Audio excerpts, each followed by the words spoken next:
LT grade की तैयारी करने वाले सभी दोस्तों को पंकज ओझा का नमस्कार।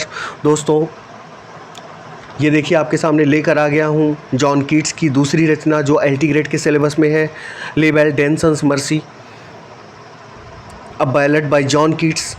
ये बैलेड है दोस्तों, और बैलेड क्या होता है, एक फोक सॉन्ग होता है, और इसमें कोई ना कोई पॉपुलर स्टोरी सुनाई जाती है या गाई जाती है। वो स्टोरी किसी ट्रेजिक इंसिडेंट से रिलेटेड हो सकती है, लोकल हिस्ट्री से रिलेटेड हो सकती है। बैलेड अक्सर क्वार्टेन में लिखा जाता है। ये चीज़ें आप बैलेड के बारे में ध्यान रखिएगा, चूँकि एलटी ग्रेड के लिटरेरी टर्म्स में बैलेड है। खैर, आते हैं यहाँ पर, देखते हैं जॉन कीट्स ने इसे कब लिखा। 1819 में लिखा और पब्लिश किया 1820 में। टाइटल कहाँ से लिया गया? जो 15वीं सेंचुरी में एक पोएम आई थी एलेन चार्टियर की, 15वीं सेंचुरी में एलेन चार्टियर की एक पोएम आई थी। आप सुन लीजिएगा, आपको खुद ही दिमाग में रहेगा। एलेन चार्टियर की पोएम आई थी 15वीं सेंचुरी में, जो कि एक फ्रेंच पोएट थे। तो वहाँ से उनका टाइटल, उनकी रचना से इनका टाइटल ले बेल डेंसन्स मर्सी लिया गया। अगर इस पोएम में स्टैंजास की बात करें दोस्तों, तो कितने स्टैंजा है? 12 स्टैंजा। 12 स्टैंजा है इसमें, और हर एक स्टैंजा में कितनी लाइनें हैं? 12 स्टैंजा होंगे और हर एक स्टैंजा में 4 लाइनें होंगी। हर एक स्टैंजा में 12 स्टैंजा, 4 लाइनें, इसका मतलब टोटल 48 लाइनें होंगी। और राइमिंग स्कीम की बात करें अगर हम, तो राइमिंग स्कीम में इसकी राइमिंग स्कीम होगी ABCB। क्या राइमिंग स्कीम होगी? याद रखिएगा, ABCB,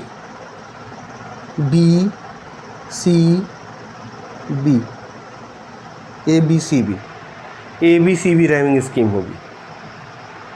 ये ध्यान में रखिएगा, भूलिएगा नहीं। 12 कितने स्टैंजा हैं ले बेल डेंसन्स मर्सी में?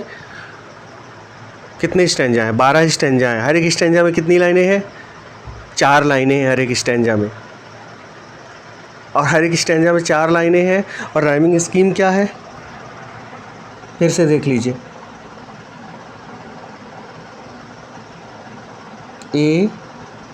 थोड़ा सा मेरा स्टाइलिश कम चल रहा है, लेकिन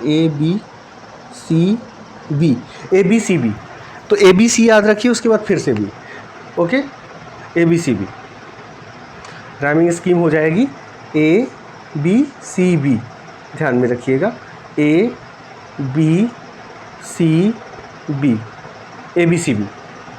अगर कोई राइमिंग स्कीम पूछे ले बेल डेंसन्स मर्सी की, तो ABCB याद रखिएगा। पूछा जा सकता है एलटी के एग्ज़ाम में, इसलिए मैं इतना स्ट्रेस दे रहा हूँ। तो 1819 में ये पोम कंपोज होती है, 1819 में पब्लिश होती है 1820 में। टाइटल 15वीं सेंचुरी की जो पोएम है, एक पोएम होती है एलेन चार्टियर की, उससे प्रभावित है। 15वीं सेंचुरी में एक फ्रेंच पोएट होते हैं एलेन चार्टियर, ध्यान रखिएगा, उनसे टाइटल, उनकी एक पोएम से टाइटल लिया गया है।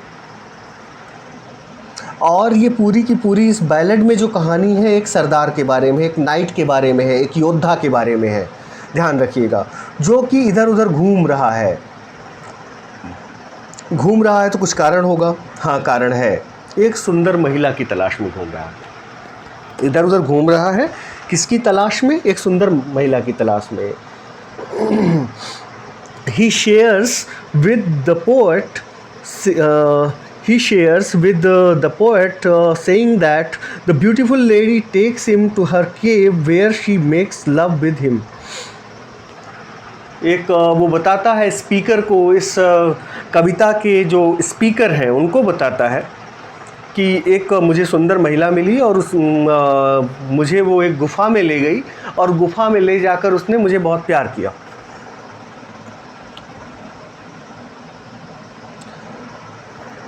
और जब प्यार किया और इसको प्यार करके सुला दिया, तो इसने रात्रि में सपना देखा। सपना क्या देखा? सपने में इसने बहुत ही थके हुए योद्धाओं को देखा, राजाओं को देखा। सपने में ये गुफा में गया, उस महिला के साथ इसने प्यार किया और ये सो गया। और सोने के बाद इसने सपने में बहुत सारे योद्धाओं के, राजाओं के बहुत ही पीले मुख या कमज़ोर मुख देखे। उनकी हालत बहुत ख़राब हो रही थी, और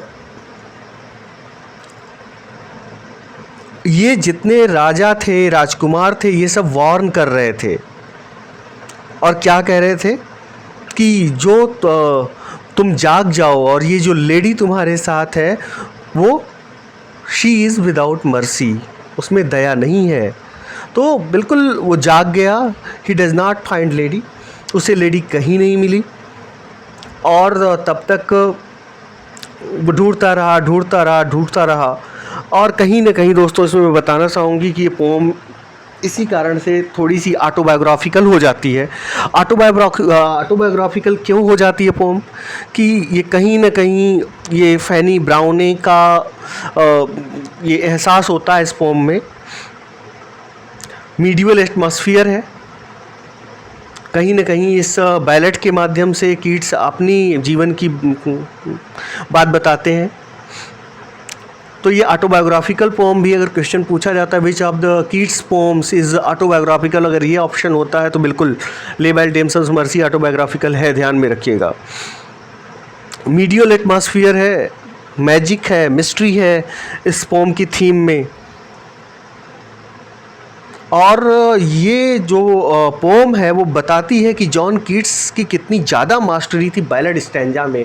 बैलेड स्टैंजा किसे कहते हैं? क्वार्टरेन को ही कहते हैं दोस्तों। और ये पूरी की पूरी पोम क्वेश्चन आंसर टेक्निक में लिखी गई है। पहले क्वेश्चन पूछा जाता है फिर आंसर देता है, ये ध्यान रखिए। इसके अलावा दोस्तों इसमें ये ध्यान रखने वाली बात है जो ज़रूरी है और ध्यान में रखिएगा आप कि इस पोम के हर एक स्टैंजा की 3 लाइनें जो हैं वो आयम्बिक टेट्रामीटर में है। 3 लाइनें आयम्बिक टेट्रामीटर में है। और जो हर एक स्टैंजा में क्या मैंने बताया अभी कि 4 लाइनें हैं। टोटल कितने स्टैंजा है? 12 स्टैंजा है। Total 12 stanza. हर एक स्टैंजा में कितनी लाइनें? 4 लाइनें। टोटल 48 लाइनें हो गई। अब ये एक स्टैंजा की बात करें, हर एक स्टैंजा में 4 लाइनें होती हैं तो 3 लाइनें आयम्बिक टेट्रामीटर में होंगी। मतलब अब ये आयम्बिक टेट्रामीटर क्या है बहुत लोग नहीं समझ पा रहे होंगे। ये लाइन कितनी बड़ी है उसकी नाप है। जैसे रस्सी कितनी बड़ी होती है उसको हम नापते हैं ना, 2 मीटर होती है, 3 मीटर होती है, 4 मीटर होती है। तो वैसे ही कितनी बड़ी लाइन है उसको कैसे नापते हैं, वही शब्द है ये। एक तरह से समझ लीजिए पैमाना है, मेज़रमेंट है। तो 3 लाइनें किस में है? आयम्बिक टेट्रामीटर में है। चौथी लाइन किस में है? आयम्बिक डायमीटर में है। चौथी लाइन, हर एक स्टैंजा की चौथी लाइन किस में होगी दोस्तों? आयम्बिक डायमीटर में होगी। 3 लाइनें आयम्बिक टेट्रामीटर में होंगी। रट लीजिए इसे, एग्जाम पॉइंट ऑफ व्यू से बहुत महत्वपूर्ण है। आइए लाइन टू लाइन एक्सप्लेनेशन पे आते हैं। O what can ail thee knight at arms. पहले क्वेश्चन पूछ रहा है स्पीकर, ध्यान रखिएगा। जो इस कविता का स्पीकर है वो प्रश्न पूछ रहा है किससे? नाइट से, योद्धा से, सरदार से, जो वो घूम रहा है। अभी आपको मैंने बताया ना, वो योद्धा इधर उधर घूम रहा है परेशान सा किसी लेडी की तलाश में कि कहाँ गई। सोता हुआ छोड़ के वो चली आई थी उसे गुफा में और उसे सपना आया, उसकी नींद टूट गई, तो वो अब ढूंढ रहा है हर जगह। O what can ail thee knight at arms. Ail मतलब कष्ट देना। यहाँ पर एल का मतलब क्या है? किसी को ट्रबल देना, कष्ट देना। ध्यान में रखिएगा, एल का मतलब हो जाएगा यहाँ पे ट्रबल देना। नाइट एट आर्म्स का मतलब a warrior. Knight at arms का मतलब अ वॉरियर। अपने चैनल का भी नाम द वॉरियर है, the warrior of English literature. तो नाइट का मतलब वॉरियर हो गया, योद्धा हो गया। तो यहाँ पर अगर हम देखें दोस्तों, O what can ail thee, O what can ail thee knight at arms, O what can ail thee knight at arms की मतलब हे योद्धा। नाइट एट आर्म्स को यहाँ पे संबोधित किया गया है, हे योद्धा तुम किस वजह से परेशान हो। एल मतलब ट्रबल, क्या तुम्हें कष्ट दे रहा है। ओ व्हाट कैन एल दी। कभी एक सशस्त्र योद्धा से पूछता है, क्या पूछता है कि ओ सशस्त्र योद्धा, डायरेक्ट एड्रेस है, कौन सा फिगर ऑफ स्पीच हो जाएगा?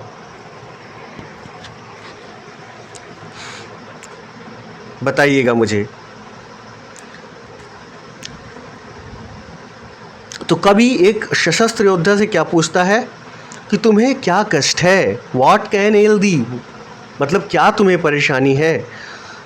नाइट एट आर्म्स, मतलब हे योद्धा तुम्हें क्या परेशानी है। हे नाइट एट आर्म्स का मतलब सशस्त्र योद्धा, मतलब हथियार लिए हुआ है, उससे पूछ रहा है कि तुम्हें क्या परेशानी है। अलोन एंड पैली लाइटरिंग, अकेले और पैली मतलब बहुत थके थके से, लाइटरिंग मतलब घूमना, बेवजह घूमना इधर उधर। पैली मतलब विथ पैल अपीयरेंस, पीली आकृति वाला। लॉइटरिंग मतलब निरुद्देश्य घूमना, वॉन्डरिंग विदाउट तो एमलेसली घूमना। तो अलोन एंड पैली लाइटरिंग, कि फालतू में तुम क्यों घूम रहे हो। लॉइटरिंग मतलब घूमना बिना उद्देश्य के, लॉइटरिंग। पैली मतलब तुम्हारा मतलब बिल्कुल तुम थक चुके हो, तुम्हारा चेहरा पीला पड़ चुका है। अलोन मतलब अकेले, मतलब हे सशस्त्र योद्धा कि तुम क्यों परेशान हो। What can ail the, alone and palely lightning, तुम अकेले थके हुए से क्यों निरुद्देश्य घूम रहे हो। द सेज has withered from the lake, the सेज has withered from the lake and no birds sing. तो पहले देख लेते हैं कुछ वर्ड मीनिंग। सेज का मतलब दोस्तों एक तरह की घास होती है। सेज मीन्स एक तरह की घास है जो थोड़ा सा मार्सी प्लेस में उगती है,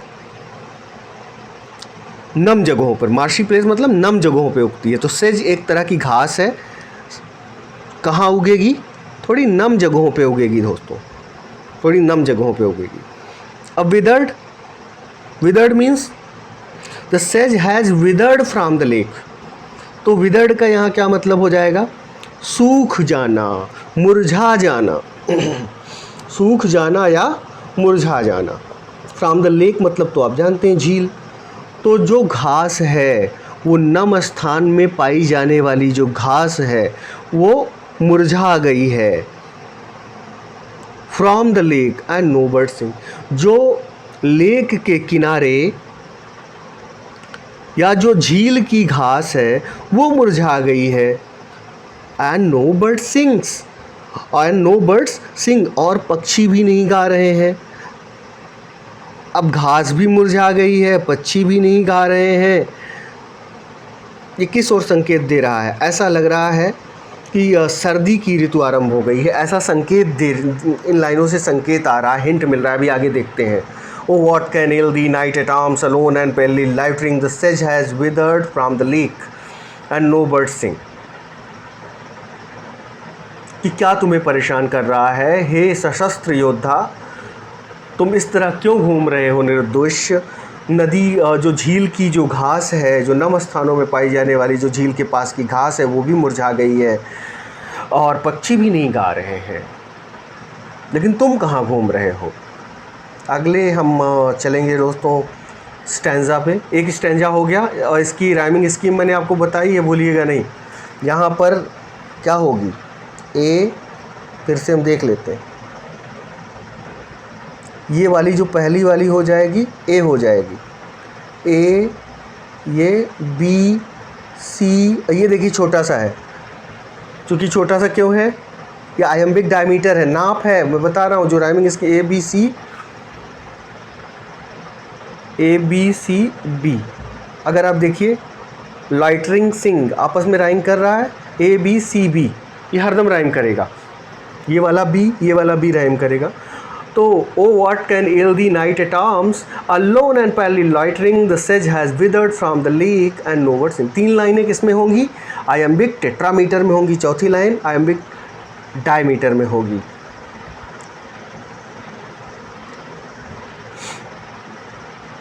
फिर से क्वेश्चन पूछा जा रहा है, रिपीट किया जा रहा है। O what can ail thee knight at arms so haggard and so woebegone. फिर से क्वेश्चन पूछ रहा है स्पीकर, नाइट से, नाइट एट आर्म्स से, जो सशस्त्र योद्धा है उससे। नाइट एट आर्म्स का मतलब सशस्त्र योद्धा। O what can ail thee knight at arms, कि हे सशस्त्र योद्धा तुम्हें क्या कष्ट है। सो हैगर्ड एंड सो वो बिगॉन। सो हैगर्ड मतलब wild looking, lean and thin, दुबला पतला, एक बहुत ही जो वाइल्ड लुक है, उसे कहते हैं हैगर्ड। तो सो हैगर्ड मतलब बहुत कमज़ोर हो गए हो। So haggard and so woebegone. Woebegone का मतलब दुख से पीड़ित, दुख संतप्त। दुख, वो बिगान मतलब दुख से, ये वो बिगान दुख से पीड़ित, दुख से पीड़ित। हैगर्ड बहुत कमज़ोर। The squirrel's granary is full. Squirrel's granary is full and the harvest done. Oh, what can ail thee, night at arms, so haggard and so woebegone? The squirrel's granary is full and the harvest done. तो फिर से पूछा जा रहा है, क्यों परेशान हो तुम, क्यों इतने हैगर्ड, कमज़ोर दिख रहे हो, दुबले पतले दिख रहे हो, और तुम इतने दुख संतप्त क्यों हो, तुम इतने वो बिगॉन क्यों हो? The squirrels granary is full.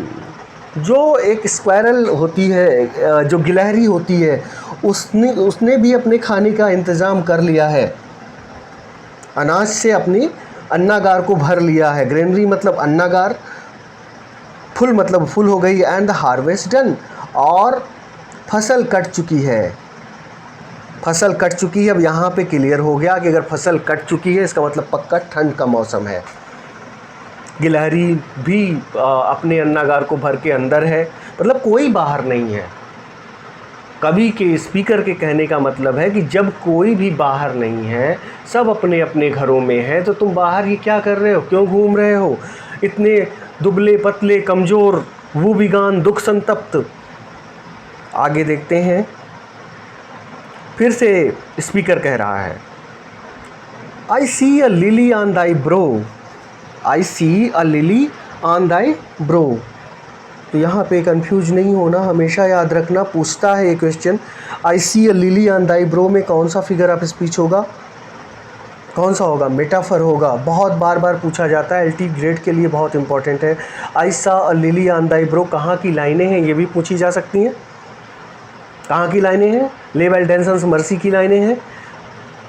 और कौन सा फिगर ऑफ स्पीच है? Metaphor. With anguish moist and fever dew, with anguish moist and fever dew. I see a lily on thy, मतलब कहने का मतलब ये है, लिली क्या होता है? A kind of white flower, एक तरह का श्वेत पुष्प होता है। ब्रो का मतलब माथा या ललाट, ब्रो का मतलब माथा, फोरहेड से मतलब है यहाँ पर। ब्रो का मतलब forehead. With anguish moist and fever due. Anguish मतलब पीड़ा, मानसिक बेचैनी। एंग्विश का मतलब क्या हो जाएगा? Mental unrest. मॉइस्ट मतलब पसीने के कारण भीगा हुआ, मॉइस्ट मतलब बहुत मॉइस्ट है उसका शरीर, मतलब पसीने के कारण भीगा हुआ है। With anguish moist and fever due का मतलब तीव्र मानसिक पीड़ा के कारण पसीना आ गया है, जिसकी बूंदें योद्धा के पीले चेहरे पर दिखाई दे रही हैं। फेडिंग मीन्स मुरझाया हुआ, विदर्ड मतलब फेड्स। तो I can see a lily on thy brow, तो तुम्हारा माथा उसी तरह बिल्कुल रक्तहीन हो रहा है जिस प्रकार देखने में कुमुदनी का फूल लगता है, लिली का फूल लगता है। I see a lily on thy brow, I see a lily on thy brow, कि तुम्हारा मस्तक उसी तरह रक्तहीन लग रहा है जिस प्रकार कुमुदनी का फूल लगता है। I see a lily on thy bro यहाँ पर मेटाफर है। With anguish moist and fever dew, with anguish moist and fever due, कि तुम जो इस कष्ट में हो, एंग्विश में हो, परेशानी में हो, एंग्विश में हो। मॉइस्ट मतलब पसीना, नमी, एंड फीवर ड्यू, और वो तुम्हारे चेहरे पे दिख रहा है। मतलब ये हुआ कि तुम्हारा मस्तिष्क मानसिक चिंता के कारण और दुख के कारण पसीने से भीगा हुआ है। And on thy cheeks fading rose fast withereth too, and on thy cheeks fading rose, यहाँ भी मेटाफर है, ध्यान में रखिएगा। फेडिंग रोज में कौन सा figure of speech? Metaphor. With anguish moist and fever dew, and on thy cheeks a fading rose fast withereth too. अब देखते हैं दोस्तों, withereth मतलब फेड्स, withereth मतलब यहाँ पे हो जाएगा फेड, मुरझाना। तो एंड ऑन दाई चीक्स, और तुम्हारे जो गालों पर, तुम्हारे गालों पर मतलब जो योद्धा के गालों पर क्या है? फेडिंग रोज, जो गुलाबी रंग की सुंदरता थी वो मुरझा गई, मतलब गाल तुम्हारे गुलाबी थे। फेडिंग रोज, जिस तरह मुरझाता हुआ गुलाब दिखता है वैसे ही तुम्हारा क्या दिख रहा है? चीक दिख रहा है, तुम्हारा गाल दिख रहा है। तो यहाँ पर मेटाफर हो जाएगा, ध्यान में रखिएगा। I met a lady in the meads। अब यहाँ से कहने का मतलब दोस्तों, ये क्वेश्चन पूछा जा सकता है कि नाइट किस स्टैंजा से जवाब देना शुरू करता है? तो चौथे स्टैंजा से, ध्यान में रखिएगा। 3 स्टैंजा में क्वेश्चन पूछे गए हैं, 4th स्टैंजा में फिर नाइट जवाब देता है। आई यहाँ पर किसके लिए आया है पूछा जा सकता है? आई यहाँ नाइट के लिए या वॉरियर के लिए आया है? I met a lady in the meads, सशस्त्र योद्धा उत्तर देता है कि मीट्स मतलब चारागाह में मुझे एक लेडी मिली। मीट्स मीन्स चारागाह में एक लेडी मिली, एक महिला मिली। फुल ब्यूटीफुल, जो कि बहुत खूबसूरत थी। अ फेयरी चाइल्ड, और कैसी लग रही थी? वह परी की पुत्री लग रही थी। फेयरी चाइल्ड लग रही थी। फेयरी मीन्स परी, चाइल्ड मतलब उसकी पुत्री लग रही थी। हर हेयर वॉज लॉन्ग, उसके बाल, जो उसकी जुल्फ़ें थीं वो लंबी थीं। हर फुट वॉज लाइट, और उसके पैर कैसे थे? लाइट थे, मतलब उसके जो पैर बहुत अच्छे थे, सुंदर थे। उसके बाल लंबे थे और पैर हल्के थे। लाइट मीन्स हल्के। And her eyes were wild, and her eyes were wild मतलब अजीब, उसकी आँखें जो थीं अजीब थीं, या उसकी आँखें आकर्षक थीं। यहाँ वाइल्ड का मतलब क्या हुआ? प्रेम से भरी हुई थी। यहाँ वाइल्ड का मतलब जंगली नहीं होगा, यहाँ उसकी आँखें कैसी थीं? प्रेम से भरी हुई थीं। And her eyes were wild. Next आते हैं दोस्तों, I made a garland for her head. I made a garland for her head, मैंने उसके सिर के लिए फूलों की माला बनाई। I made a garland for her head, मैंने मतलब जो नाइट है, जो वॉरियर से जवाब दे रहा है कि मैंने उसके सिर के लिए फूलों की माला बनाई। एंड ब्रेसलेट्स टू, और फूलों के कंगन भी बनाए। ब्रेसलेट्स मीन्स कंगन। एंड फ्रैग्रेंट जोन मतलब फूलों के कंगन ही नहीं बनाए, सुगंधित फूलों की कोंदनी भी बनाई। जो यहाँ पे फ्रैग्रेंट जोन आया है उसका क्या मतलब हुआ? फ्रैग्रेंट जोन का मतलब कि जो कोंदनी होती है। ब्रेसलेट बनाया, फ्रैग्रेंट मतलब स्वीट सेंटेड, जोन मतलब अ ग्रिडल राउंड द रिस्ट, करधनी जिसे बोलते हैं। तो करधनी भी बनाई इसने, फ्रैग्रेंस जोन बनाई इसने, गार्लैंड बनाया, ब्रेसलेट बनाया, उसके लिए फ्रैग्रेंस जोन बनाया, मतलब करधनी बनाई। करधनी पहले महिलाएं पहना करती थी, अब तो चलन में नहीं होती ज़्यादा। शादी विवाह में चाहे जो बहुत ही क्लासिकल फैमिली हो पहन ले, या पहना जाता है कभी कभी, वैसे कोई नहीं पहनता डेली लाइफ में करधनी। She looked at me as she did love and made sweet moan। उसने मेरी तरफ ऐसे देखा जैसे वो मुझे प्यार करती है। and made sweet moan, और मुझे देख के सुंदर आहें भी भरी उसने। मोन मतलब आहें भरना, मतलब एक तरह से इनको फ्लर्ट किया उस लेडी ने। She looked at me as she did love and made sweet moan। I set her on my pacing steed। I set her on my pacing steed। अब इन्होंने क्या किया? पेसिंग मतलब तेज़ दौड़ते हुए, स्टीड मतलब घोड़ा। पेसिंग मीन्स तेज़ दौड़ते हुए, स्टीड मतलब घोड़ा दोस्तों। I set her on my pacing steed, कहने का मतलब ये है कि मैंने उसे अपने तेज़ दौड़ने वाले घोड़े पर बैठा लिया। And nothing else saw all day long, और मैंने कुछ और नहीं देखा पूरे दिन भर। फार side long would see bend and सिंग, एक तरफ, साइड लॉन्ग मतलब एक तरफ वो झुक जाया करती थी घोड़े की सवारी करते करते, मैं उसे लेके बैठा हुआ था घोड़े पे, बेंड मतलब झुकना, एंड सिंग और गाती, क्या गाया करती थी? अ फेयरी सॉन्ग, क्या गाती थी? फेयरीज सॉन्ग गाती थी, परियों के गीत गाती थी। She found me roots of relish sweet and honey wild and manna dew. She found me, उसने क्या क्या इन्हें खिलाया? काटने के पहले बकरे को हलाल करना होता है, तो she found me roots and relish sweet, तो उसने इन्हें क्या क्या, जो मधुर, एक तरह से आप कह सकते हैं स्वादिष्ट कंदमूल खिलाए। रूट्स खिलाया, जिसे हम मूल कहते हैं ना, जो फल एक तरह से ज़मीन के अंदर उगते हैं वो रूट्स होते हैं। रेलिश स्वीट का मतलब हो गया जो और भी कंदमूल हैं स्वादिष्ट, वो। एंड हनी वाइल्ड, हनी भी उसने मुझे खिलाई। एंड मन्ना ड्यू, और मन्ना ड्यू का मतलब, मन्ना ड्यू एक तरह से आप कह सकते हैं काल्पनिक पेय कह सकते हैं, एक तरह से बेवरेज कह सकते हैं। मन्ना ड्यू मतलब एक तरह का पेय हो गया, एक तरह का ड्रिंक हो गया मन्ना ड्यू। तो मन्ना ड्यू किस लिए आया है? ड्रिंक के लिए आया है कि उसने अच्छी चीज़ हमें पिलाई, बहुत ही एक तरह से कह सकते हैं दैवीय गुण युक्त उसने पेय पिलाए, मतलब बहुत अच्छा कुछ उसने पिलाया। अब ठंड का मौसम था तो रूह अफ़ज़ा तो नहीं पिलाया होगा, तो कुछ अब क्या पिलाया मुझे नहीं मालूम, लेकिन कुछ न कुछ ही ड्रिंक से मतलब है। तो मन्ना ड्यू, तो रूट्स मतलब कंदमूल फल खिलाए। रेलिश स्वीट, तो रेलिश मतलब जो स्वादिष्ट,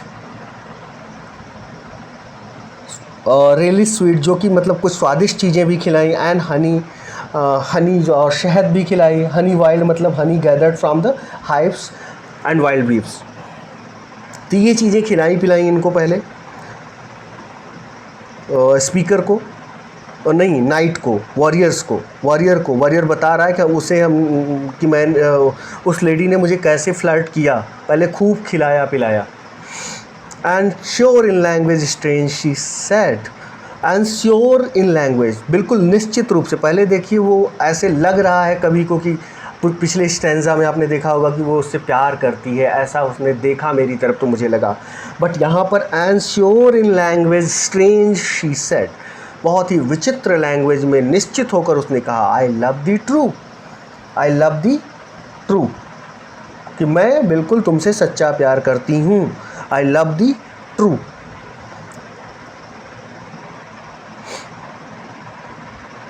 she took me to her elfin grot, elfin मतलब रहस्यमयी, मिस्टीरियस, एल्फिन मीन्स रहस्यमयी या मिस्टी, ग्रॉट मतलब यहाँ पर गुफा से है, एल्फिन मतलब रहस्यमयी, मिस्टीरियस, सीक्रेट, ग्रॉट मीन्स गुफा, केव।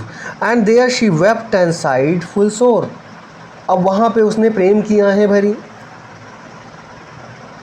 फिर से प्रेम की आहें भरी, साइड मतलब आहें भरना, wept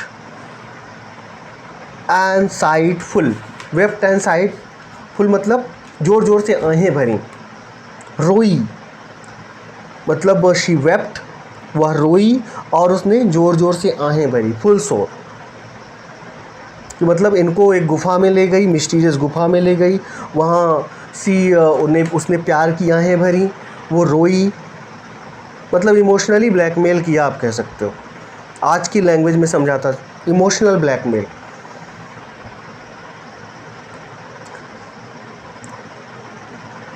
And there she wept and sighed full sore, and there I shut her wild eyes with kisses for. And there I shut her wild eyes with kisses for. तो यहाँ पर कहने का क्या मतलब है? तो जो नाइट बता रहा है, तो मैंने क्या किया जब वो रोने लगी, आहें भरने लगी, तो वहाँ मैंने उसकी जो वाइल्ड आइज़ है, जो मद भरी आँखें हैं, उनको कई चुंबन से, यहाँ पे किसेस 4 का मतलब 4 ही नहीं है, तब भी चलिए हम 4 ही मान लेते हैं। मद भरी आँखों को 4-4 चुंबन करके बंद कर दिया। And there I shut her wild eyes with kisses 4। तब इस नाइट ने उसको प्यार किया, कहने का मतलब प्रेम दिखाया। नाइट ने भी, जो योद्धा है, जो वॉरियर है, उसने भी अपना प्रेम प्रदर्शित किया। तो यहाँ पर एक फिगर ऑफ स्पीच है दोस्तों, वाइल्ड आइज। तो वाइल्ड में कौन सा फिगर ऑफ स्पीच है बताइए मुझे। आपको बता चुका हूँ इसके पहले क्रिश्चियन में। किसी चीज़ का रेपिटिशन हो, एम्फेसिस देने के लिए, तो एपिजेक्सिस होगा या पेलिलॉगिया होगा। ध्यान में रखना, यहाँ पे एपिजेक्सिस या पेलिलॉगिया है। And there she lulled me asleep. Lulled मतलब लल्ड समबडी, अस्लीप मतलब किसी को लोरी गा के सुला देना। लल्ड मी अस्लीप। और उसने क्या किया कि लोरी गाकर इनको सुला दिया। एंड देयर आई ड्रीम्ड, और इन्होंने सपना देखा। आह वू बिटाइड, क्या सपना देखा? एक्सक्लेमेशन है। आह वू बिटाइड, आह मुसीबत आ पड़ी। वू बिटाइड मतलब मुसीबत आ पड़ना। आह वू betide. The latest dream I ever dreamt on the cool hillside. The latest dream I ever dreamt on the cool hillside. यह ठंड पहाड़ी पर देखा गया मेरा अंतिम सपना था, जो मैंने लेटेस्ट सपना देखा। क्या सपना देखा वो बता रहा है कि जो the latest dream I ever dreamt on the cold hill side, कि कोल्ड ये हिल साइड में जो मैंने अंतिम सपना देखा था वो मैं बताने जा रहा हूँ कि क्या मैंने, सपने तो मैंने बहुत देखे लेकिन अंतिम सपना मैंने क्या देखा कोल्ड हिल साइड में, वो बताने जा रहा है। अब देखिए यहाँ बता भी रहा है, यहाँ से देखिए। I saw pale kings and princes too. जो एक क्या देखा? पीले दिखाई पड़ने वाले राजाओं और राजकुमार योद्धाओं को इसने देखा सपने में देखा। I saw pale kings and princes too. राजकुमार थे बहुत सारे राजा थे, वो सब बहुत कमज़ोर दिख रहे थे। कमज़ोरी के कारण जब मुंह पीला पड़ जाता है उसे पैल कहते हैं, तो बिल्कुल कमज़ोर दिख रहे थे। Pale warriors death pale were they all.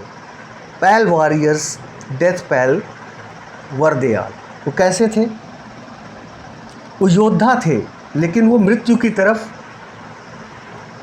बिल्कुल जैसे अग्रसित हो रहे हो ऐसे थे। वे सभी मृतकों के समान पीले तथा रक्तहीन थे, ये मतलब हुआ। पैल वॉरियर्स डेथ पैल, मृतकों के समान। जैसे कोई डेथ पैल का मतलब जिस प्रकार कोई मरने के बाद पीला हो जाता है, वैसे थे वो। वर दे ऑल, वो सभी जो राजकुमार थे, जो राजा थे। दे क्राइड, और वो चिल्लाए। दे क्राइड मतलब वो चिल्लाए, उन्होंने चिल्ला कर कहा, ले बेल डेंसन्स मर्सी दी हैथ इन थ्रॉल। क्या चिल्ला कर कहा? दया रहित स्त्री ने तुम्हें बंदी अर्थात दास बना लिया है। ले बेल डेंसन्स मर्सी का मतलब दयाहीन स्त्री ने तुम्हें बंदी। दी हैथ इन थ्रॉल, थ्रॉल मतलब किसी को कैप्टिवेट कर लेना, किसी को कब्जे में ले लेना। तो उन सब ने क्या चिल्ला कर कहा कि दयाहीन जो ये स्त्री है उसने तुम्हें भी अपने कब्जे में ले लिया है। I saw there stopped lips and the gloom. कवि ने क्या क्या जो इस नाइट है उसने क्या क्या देखा? देयर स्टॉप्ड लिप्स, सूखे हुए होंठ देखे। किसके? राजाओं के, राजकुमारों के। स्टार्व्ड मतलब लिप्स मतलब सूखे हुए होंठ। स्टार्व मतलब भूखों मरना। लिप्स कभी भूखों नहीं मरते। भूखों कौन मरता है? इंसान मरता है। तो स्टार्व्ड लिप्स मतलब सूखे हुए होंठ। इन द ग्लूम, सूखे हुए होंठ देखे। उनके होंठ खुले हुए थे। इन द ग्लूम, उनके होंठ खुले हुए थे। I saw there starved lips in the gloom. अब उनके सूखे हुए होंठ कैसे थे? In the gloom. In the gloom का मतलब उनके सूखे हुए होंठ खुले हुए थे। इन ग्लोम, मतलब बंद नहीं थे पूरी तरह से। With horrid warning gapped wide, with horrid warning, और वो बहुत चेतावनी दे रहे थे। किस तरह की चेतावनी दे रहे थे? उनकी चेतावनी कैसी थी? बहुत हॉरिड चेतावनी थी। कैसी चेतावनी थी दोस्तों? Horrid warning. हॉरिड वार्निंग का मतलब, हॉरिड मीन्स मतलब बहुत गहरी चेतावनी।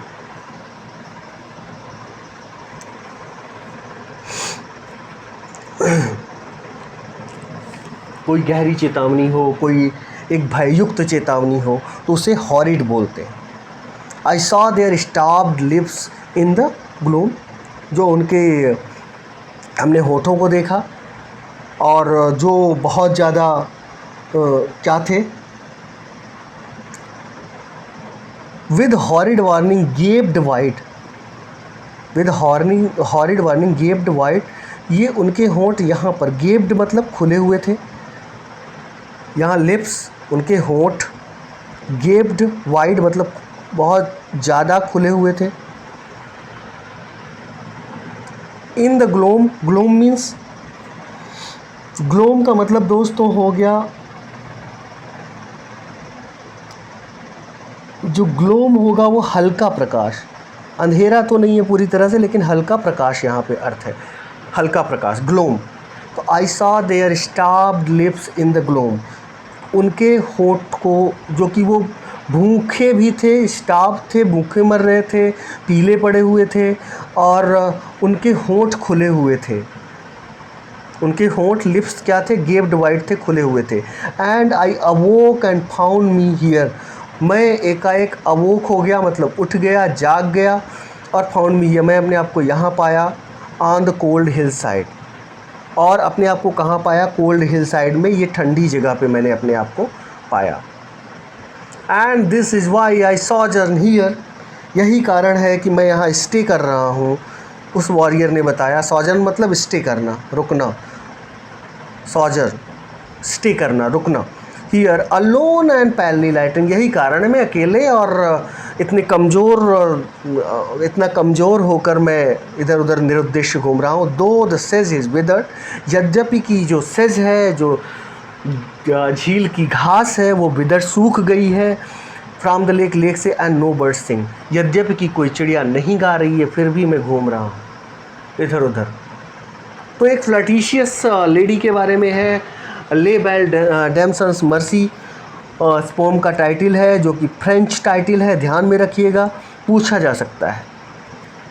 तो दोस्तों ये आपकी पोम थी, और इसको लाइन बाय लाइन मैंने आपको समझाने की कोशिश की है, साथ में ये भी बताया है कि कहाँ पर कौन सी फिगर ऑफ स्पीच है, कहाँ पे पेलिलॉगिया है, कहाँ पे एपिजेक्सिस है, और कहाँ पर आपका मेटाफर है। ध्यान दीजिएगा इन सारी चीज़ों को, बिल्कुल बहुत अच्छे से ध्यान दीजिएगा। ओके दोस्तों, थैंक यू वेरी मच। ये यहाँ पर जॉन कीट्स हमारे फिनिश होते हैं, और जो पेड कोर्स वाले हैं उनको मैं ऑब्जेक्टिव क्वेश्चन प्रोवाइड करूँगा, और जो यूट्यूब है, यूट्यूब पर मैं इस पोएम की एक्सप्लेनेशन दूंगा। लेकिन ऑब्जेक्टिव क्वेश्चंस जो है कुछ अलग, में थोड़ा सा तो पेड कोर्स वालों को बोनस देना ही पड़ेगा। कोर्स में पूरा कराऊंगा, अच्छे से पूरा कराऊंगा एलटी का यूट्यूब पर, बट अगर किसी ने पे किया है तो उसके लिए मैं कुछ तो एक्स्ट्रा करूंगा ही, जो कि मोस्ट इम्पॉर्टेंट होगा। तो सो ऑब्जेक्टिव क्वेश्चंस जो मेरे बनेंगे वो यूट्यूब पर बाद में आएंगे, अभी फ़िलहाल पेड कोर्स वालों को मैं उनको दूंगा। थैंक यू वेरी मच दोस्तों।